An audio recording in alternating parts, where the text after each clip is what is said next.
I think the album speaks for itself. It's Last Call, Vancouver Independent Music, a double CD, 1977 through 1988. Well, by 98, we were pretty sophisticated.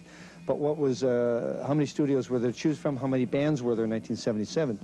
Well, in 77, there were only 3 or 4, but by the time 80 came around the corner, there was probably about 40 or 50.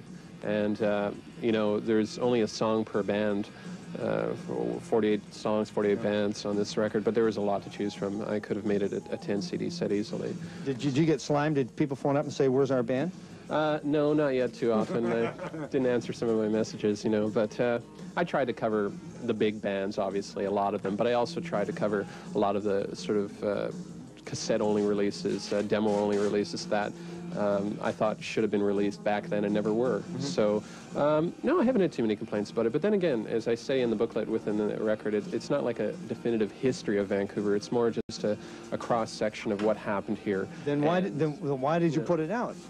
Why not? Because it hadn't been done? Yeah, because, you know, I've always been a local music supporter, and it just bothered me from the fans' point of view that a lot of this material wasn't available. I mean, you know, you go to any store in any city in Canada or in the States or even in Vancouver and you couldn't get all of this stuff, and it's ridiculous considering the legacy that I felt bands like the Pointed Sticks and the Modernettes and DOA and Young Canadians had left the city, and then many bands later on like the Animal Slaves, Family Plot, Slow, Enigmas.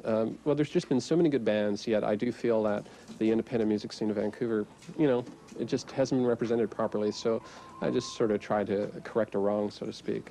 Well, I'm glad we got videos for it. I just can't believe it. We've got Young Canadians, DOA, and the Enigmas. So Young Canadians, was it the first time you were aware of Bergman? No, actually, the first time I saw Art was in this band.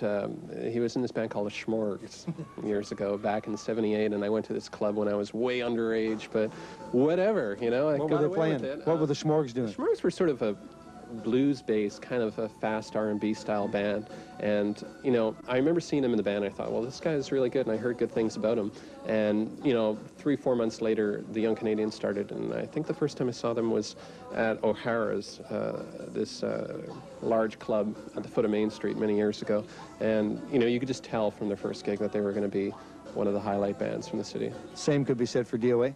Oh, certainly. Well, DOA did more to put Vancouver on the map and sort of keep it that way through constant touring all over North America and Europe. And, you know, I have nothing but the utmost respect for Joe. He's truly one of the most helpful, cooperative persons you can come across with, and he's done so much for Vancouver. And, you know, what can you say? DOA, they pay their dues, and I don't think there's probably a rock band in North America, I'll go on record as saying, that really slugged it out as much as DOA over the years. And the Enigmas?